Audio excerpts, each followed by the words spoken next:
Hi guys, this is two faces. Welcome to faces learning YouTube channel. आज मैं आ गया हूँ अपनी टैब की स्क्रीन पे। यहीं से मैं आपको दिखाऊंगा कि कैसे चीज़ें होती हैं, कैसे मेरी ट्रेडिंग चल रही है और कहाँ मैं आज ट्रेड प्लान करने वाला हूँ। तो आज बस यहीं पे अभी आप देख सकते हो कि 12:14 हो चुके हैं और हमारा दिन का पहला एस एल भी हिट हो चुका है। ये देख सकते हो आप, आज का दिन का पहला एस एल। वरना अगर मैं तुम्हें कुछ पहले की ट्रेड्स दिखाऊँ तो यहाँ आप देख सकते हो ये वाली ट्रेड्स। ये ट्रेड मैंने एक प्लान की थी यहाँ पे, और 1:2 इसमें हिट, 1:2 इसमें हिट और 1:2 इसमें भी हिट। सारी ट्रेड्स 1:2 में हिट हैं। और उसके बाद से अब मैंने ट्रेड यहाँ, एक ट्रेड मैंने वैसे एक्चुअली यहाँ भी ली थी इस जगह, लेकिन क्या था कि एक न्यूज़ आने वाली थी, इस वजह से मैंने उसको एग्जिट कर दिया था सिर्फ 1:1 पे। ठीक है। और अब ये वाली आज ट्रेड प्लान की है। सैटरडे संडे मार्केट क्लोज थी, तो आज मंडे है, तो आज ये वाली ट्रेड प्लान की थी और दिन का पहला ऐसा हिट यहाँ पे हिट हो चुका है। और मैं आपको अपनी स्क्रीन भी दिखाऊंगा MT5 की कि कौन सी ट्रेड में कितने कितने प्रॉफिट हुए हैं, और वो जो मेरा अकाउंट है 25K वाला वो कितना ग्रो हो चुका है या फिर वो कितना लॉस में है। सारी चीज़ें मैं आपको दिखाऊंगा। और अगर मैं आपको एक चीज़ दिखाऊँ ना, सारी ट्रेड्स, ये जितनी भी ट्रेड्स नहीं है, सबका लॉजिक सेम ही है। ये आप देखो, जो मेरी एक स्ट्रेटजी है वही वाली कि सपोर्ट ब्रेक होता है, रेसिस्टेंस ब्रेक होता है, वहाँ पे मैं अपनी क्या कहता हूँ ट्रेड प्लान करता हूँ। ये है पार्ट 2। ठीक है। ये देखो, ये यहाँ सपोर्ट, ठीक है, यहाँ ब्रेक हुआ, प्राइस वापस उस सपोर्ट जोन में गया और मैंने अपनी यहाँ पे एंट्री प्लान कर ली। उसके बाद हमारा यहाँ पे टारगेट हिट हो गया। ठीक है। और जो इससे नेक्स्ट ट्रेड थी उसका भी सेम लॉजिक था, लेकिन बस उल्टा था, वो रेसिस्टेंस पे थी, ये सपोर्ट पे थी। ठीक है। ये देखो, फिर यहाँ आने के बाद प्राइस ने यहाँ सपोर्ट, यहाँ रेसिस्टेंस, फिर नीचे, फिर रेसिस्टेंस, रेसिस्टेंस ब्रेक किया, प्राइस उसी रेंज में आया और उसके बाद हमारा 1:2 यहाँ पे हिट हो गया। ये दोनों ट्रेड मेरे सेम अकाउंट में थी, 25K वाले अकाउंट में। और ये वाली जो ट्रेड है ये मैंने एक इंस्टेंट फंडिंग का अकाउंट दे रखा है, फंडेड स्क्वाड का, तो वहाँ पे ये वाली मेरी ट्रेड थी और इसमें भी टारगेट हिट हो ही गया था। बस ये स्ट्रेटजी से अलग थी, वरना ये दोनों ट्रेड सेम स्ट्रेटजी पर थी, डिसिप्लिन के साथ। और उसके बाद जो मैं आपको एक ट्रेड यहाँ बता रहा था, वो ट्रेड भी कुछ ऐसे ही थी। सपोर्ट बनाया था मार्केट ने, उसके बाद सपोर्ट ब्रेक किया और मार्केट ऊपर गई। ठीक है। ये आप देख सकते हो यहाँ पे, ये हमारा सपोर्ट, ये सपोर्ट। ठीक है। यहाँ सपोर्ट ब्रेक हुआ था, मेरी एंट्री यहाँ हुई थी, प्राइस सपोर्ट रेंज में वापस आ गया। ठीक है, ब्रेक कर गया। उसके बाद फिर ये यहाँ पे थोड़ा कंसोलिडेशन फेज में आया। यहाँ एक न्यूज़ आई थी फ्राइडे की रात को, और इसी कैंडल में, एक कैंडल में यहाँ 1:2 हिट हो गया था, लेकिन एक्चुअली मैं यहाँ निकल गया था। ठीक है, क्योंकि मुझे लगा न्यूज़ आने वाली है, हो सकता है कि स्लीप एज की वजह से हमारा ऐसे लेट हो जाए। और प्राइस भी काफ़ी हद तक उसी जगह था जहाँ न्यूज़ आने वाली थी। यहाँ 6 बजे कहीं न्यूज़ आने, 7 बजे सॉरी, न्यूज़ आने वाली थी और प्राइस भी यहीं घूम रहा था। हो सकता था कि यहाँ पे स्लीपेज की वजह से स्टॉप लॉस बड़ा हो जाता, तो इसलिए मैं यहाँ पे निकल गया। ठीक है। और अब जो मैंने ट्रेड लिया है उसका भी सेम यही रीज़न था, बस थोड़ा ये था कि अगर मार्केट अप ट्रेंड में है तो मुझे अप ट्रेंड की ही ट्रेड लेनी चाहिए थी, डाउन ट्रेंड में शिफ्ट नहीं होना चाहिए था। ये रेसिस्टेंस, उसके बाद ये इसने हाई बनाया ऊपर, मुझे लगा कि यहाँ पे अब ये वापस आ चुका है 1:2, ये सपोर्ट जोन तक तो हमें टारगेट मिल ही सकता है, लेकिन नहीं हुआ। इसने फिर अगला हाई बना दिया और अब ये ऊपर चला गया। अब मार्केट का अगर आप स्ट्रक्चर देखो तो हाई, हायर हाई, और अब जाके मार्केट एक हाई और बना सकती है। ठीक है। तो हम क्या करेंगे, अब जो भी कोई सपोर्ट बनेगा, अब कहीं भी किसी भी रेंज में अगर कोई सपोर्ट बनेगा, तो हम सबसे पहले क्या काम करेंगे, मैं आपको समझा देता हूँ। ये कहीं हमारा एक सपोर्ट होगा। ठीक है। और प्राइस इस सपोर्ट रेंज में आने के बाद क्या करेगा, थोड़ा सा टाइम बिताएगा। ठीक है, कुछ इस तरह से प्राइस ऐसे आएगा, यहाँ सपोर्ट लेगा, वापस ऊपर जाएगा, वापस सपोर्ट लेगा, वापस ऊपर जाएगा, वापस सपोर्ट लेगा। यहाँ मेरे हिसाब से जिस कॉन्सेप्ट को मैं बोलता हूँ लिक्विडिटी स्वीप, अगर ऐसा सिनेरियो होगा, सपोर्ट लेगा, सपोर्ट ब्रेक होगा, यहाँ पे स्टॉप लॉसेज अवेलेबल होंगे, यहाँ हम एंट्री कर लेंगे और टारगेट हमारा कुछ 1:2 होगा। लेकिन एक चीज़ अगर मैं आपको बताऊँ, जितनी मैंने ट्रेड्स प्लान किए हैं इधर, आप देखो तो हर ट्रेड में 1:3 तक हर ट्रेड गई है, हर ट्रेड। तो हो सकता है कि फ्यूचर में मैं करूँ, लेकिन अभी के लिए पहला फेस उसका क्लियर कर लेते हैं, उसके बाद देखते हैं। और इंस्टेंट फंडिंग वाले अकाउंट में मेरा कहीं $165 का प्रॉफिट है, मैं स्क्रीनशॉट अटैच कर दूंगा और मैं आपको उसका भी थोड़ा सा बता देता हूँ हिस्ट्री, कैसा वो अकाउंट चला है। अभी के लिए इसमें कोई नेक्स्ट ट्रेड लेते हैं जब मैं आपको बताता हूँ। और करेंसी पेस में यूरो USD, मैंने यहाँ रेसिस्टेंस का लेवल लगाया हुआ था, अब नीचे सपोर्ट का लेवल है, देखते हैं कहाँ पे इसमें लिक्विडिटी आती है, कहाँ स्टॉप लॉसेस हिट होते हैं और कहाँ से मार्केट ऊपर जाती है। करेंसी पेस में मैं अपने इंस्टेंट फंडिंग वाले अकाउंट में कर रहा हूँ, और ये जो नॉर्मल ट्रेडिंग है गोल्ड के अंदर ये मैं कर रहा हूँ अपने फंडेड फर्म वाले अकाउंट में।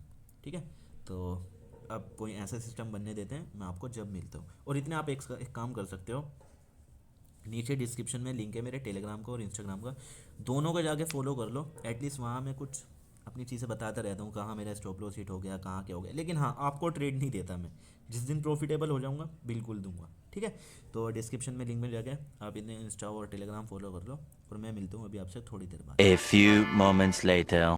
गाइस, सबसे पहले आप टाइम देखो कोने में, इस टाइम हो रहा है 8:30 बज रहे हैं। फॉरेक्स की बस यही बात है, एक तो दिसंबर हो रहा है तो इस वजह से मार्केट में वॉल्यूम बहुत कम है, तो मार्केट में इतनी एंट्रीज नहीं मिल पा रही। आप भी अगर ट्रेड कर रहे हो तो थोड़ा सा अवॉइड करो दिसंबर की वजह से, क्योंकि इसमें इतनी वॉल्यूम नहीं है, वॉलीटिलिटी। गोल्ड के अंदर हम देख रहे थे कहीं प्लानिंग करने की, और गोल्ड में तो बस ये सुबह एक एसएल हिट हुआ था, जो कि मेरे 25K वाला अकाउंट है फंडेड फर्म वाला, उसके अंदर था। उसके बाद से तो देखो ये नीचे आया, और इसके बाद अगर हम देखें तो मार्केट ने एक रेंज बना रखी है, यहाँ कहीं इसका ब्रेकडाउन होता है वापस उसी रेंज में जाता है, या फिर ऊपर से ब्रेकआउट होता है वापस उसी रेंज में जाता है तो एंट्री हो सकती है। लेकिन गोल्ड में रात को ट्रेड करने का तो कोई मतलब नहीं बनता, रात को करता भी कौन है गोल्ड में ट्रेड। तो अब तो हम कल को ही देखेंगे गोल्ड का क्या सिनेरियो होता है। यूरो यूएसडी, इसके अंदर एक ट्रेड मैंने प्लान कर रखी है, और ये ट्रेड मैंने कर रखी है अपने इंस्टेंट फंडिंग वाले अकाउंट में, वो भी 25K का है। वो 150 के प्रॉफिट में था, $150 के प्रॉफिट में था। आज मेरी 2 ट्रेड्स के अंदर एसएल हिट हुआ है, जो कि बहुत छोटा एसएल था, और वो एसएल हिट हुआ था कहीं $50 का। अब जो मैंने ये ट्रेड प्लान कर रखी है, ये 1:2 नहीं है एक्चुअली, ये मैंने डायरेक्टली, ये जो आप नीचे सपोर्ट जोन देख रहे हो ना, यहाँ का मैंने टारगेट लगा दिया। अगर मैं 1:2 के हिसाब से देखूँ तो टारगेट हमारा वेरी क्लोज हिट हो चुका है। लेकिन मैंने टारगेट क्या कर रखा है इसका, यहाँ तक लगा रखा है। अगर हम ऊपर से ट्रेंड देखें तो ट्रेंड डाउन ट्रेंड में शिफ्ट हो चुका है, ऊपर से पैटर्न बनाता हुआ आ रहा है, ये लोअर लो इसमें बनते हुए आ रहे हैं। तो अगर इसे ऊपर जाना है तो मेरे हिसाब से एक बार इसे नीचे तो आना ही पड़ेगा टेस्ट करने के लिए, और उसी टाइम उसी जगह तक मेरा यहाँ पे अपना टारगेट है, और ये हो सकता है अचीव भी कर दे। टारगेट देखो 1:3.50 का। अगर आपने ये वीडियो यहाँ तक देख लिया है तो मुझे नीचे कमेंट में बताना कि कैसे आपको मेरी स्ट्रेटेजी लगी, और इसके बारे में क्या आप वीडियोस देखना पसंद करोगे। और हाँ, मेरी आपसे एक रिक्वेस्ट है, अगर आपने अभी तक मेरा टेलीग्राम या इंस्टाग्राम दोनों में से कोई भी फॉलो नहीं करा तो नीचे डिस्क्रिप्शन में लिंक हैंगे, आगे जाके मैं और जो सारी चीज़ें प्लान कर रहा हूँ तो मैं वहाँ आपको अपडेट दे पाऊँ और आप वहाँ पर मेरे साथ जुड़ पाओ। ट्रेड देखो कितनी अच्छी चल रही है, जैसे जैसे ट्रेड्स ऐसी चलती हैं वैसे वैसे अंदर से कॉन्फिडेंस आता है, वैसे वैसे अच्छा लगता है अंदर से। और जो मेरा फंडेड स्क्वाड वाला इंस्टेंट फंडिंग वाला अकाउंट है, देखते हैं कि हम उसमें से कितना डॉलर्स का पे आउट निकाल पाते हैं, और उसके बारे में भी आपको वीडियो देखने को मिल जाएगा जल्दी ही। और ये वाला कैसा रहता है, ये वाली ट्रेड, इसके बारे में मैं अभी आपको बताता हूँ। या तो मैं वीडियो यहाँ क्लोज करूँगा, या फिर अगर ये वीडियो आगे तक है तो आपको पता लग जाएगा कि क्या होता है इस ट्रेड में। A few moments later. आपने वो कहावत सुनी है, या फिर जो डायलॉग चल रहा है बहुत ज़्यादा चल रहा है, कि ये मैटर नहीं करता कि आप किस तरह से खेलते हो, मैटर ये करता है कि आपको पता होना चाहिए कि आपको रुकना कब है। और मैटर ये नहीं करता कि हमने कहाँ एंट्री करी, कहाँ हमारा रनिंग प्रॉफिट चल रहा है, कैसे चल रहा है। मैटर ये करता है कि हम रुकते कहाँ हैं, प्रॉफिट में भी कहाँ रुकते हैं, और अपने लॉस में भी कहाँ रुकते हैं। और इससे भी अच्छी चीज़ मुझे पता है कहाँ रुकना चाहिए था, मुझे रुक जाना चाहिए था कहीं अपने 1:2 पर, यहाँ कहीं रुक जाना चाहिए था। लेकिन अगर लॉस होता है ये फिर भी मेरी गलती है, अब प्रॉफिट हुआ है फिर भी मेरी गलती से ही इतना बड़ा हुआ है।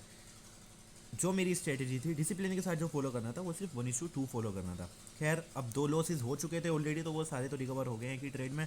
और अब मुझे लगता है कि मुझे आपको दिखाना चाहिए कि कैसा मेरा वो अकाउंट था और कहाँ कहाँ मेरे लॉसेस हुए थे। तो साइड में आपको एक स्क्रीनशॉट आ रहा होगा, ये आज का मेरा ओवरऑल डे है, और मैं दिखा देता हूँ इससे अलग मेरी ट्रेड्स कहाँ थी, कहाँ पंच हुई थी। ठीक है, तो जो दूसरी ट्रेड थी वो मुझे ध्यान नहीं, AUD JPY में थी नहीं, USD कैड में थी नहीं, GBP JPY में थी। ठीक है, सिंपल सा रीज़न देखो, वो ये स्ट्रैटेजी थी जो कि मैं स्ट्रैटेजी को बोल रहा था आपसे।